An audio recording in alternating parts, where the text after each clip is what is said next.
Missing tonight are the dead and the lost. Tonight we stand in the ancient tradition in the struggle for justice and peace with courage.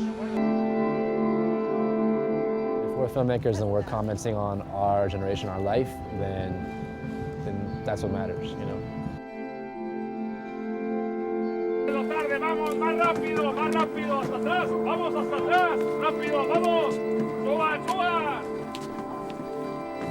Van a pasar un retén, así que calladitos, ¿entendieron?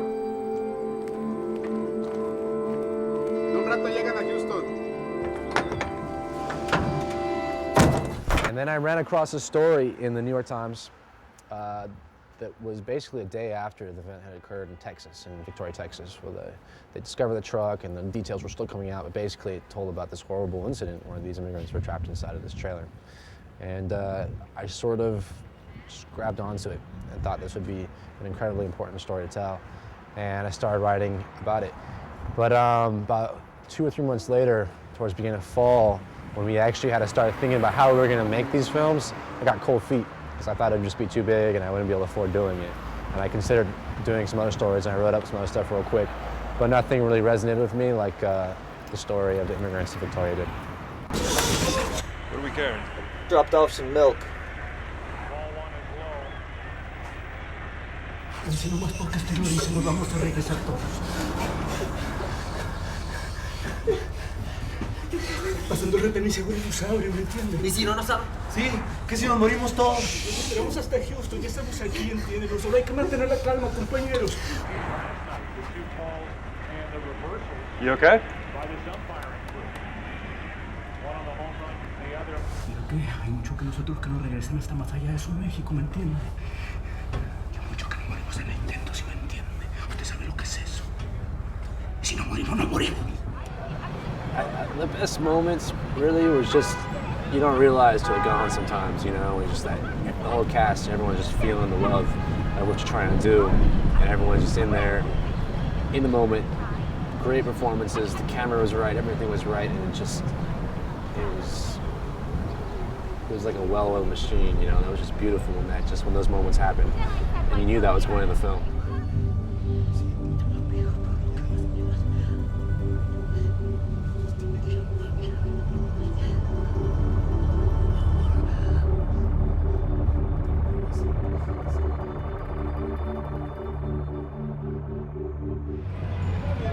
So with the momentum that Victoria Para Chino had after Sundance and going to film festivals and winning various awards, there was interest in a feature film, and I hadn't planned on doing that, but I had a binder about this thick, just full of documents and research, and I felt I could take that and try a rough draft, a feature. And I did that, and I applied to Sundance Lab, but I didn't get in. But during the summer, I went away and I researched even further, and I traveled with a group of immigrants from Guatemala across the border into Mexico, then into Oaxaca, riding on top of freight trains and just kind of like partaking in their experience. And it sort of changed my life.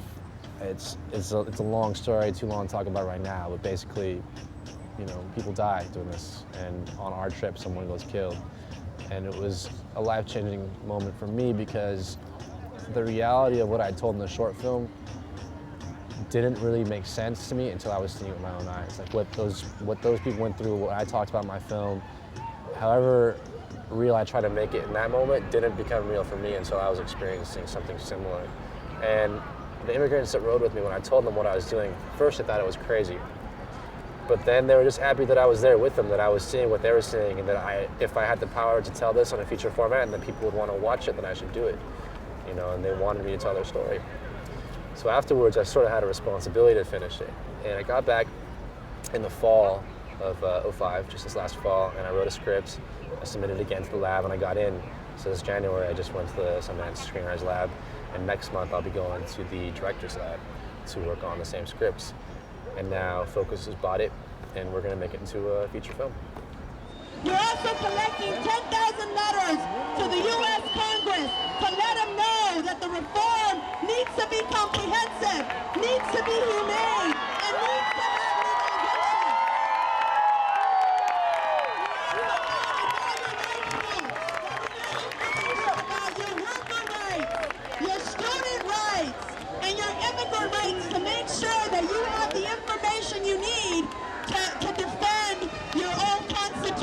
political, and civil rights.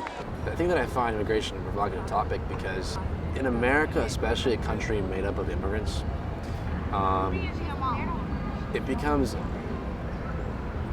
real hypocrisy to talk about, or the selfishness of previous generations. Each generation comes here saying that this is now our land, stay out. No one's from here, you know. Native Americans, that's it. You know, we're all here, we all moved here, everyone's in search of a better life. At what point do you decide that no one else can come?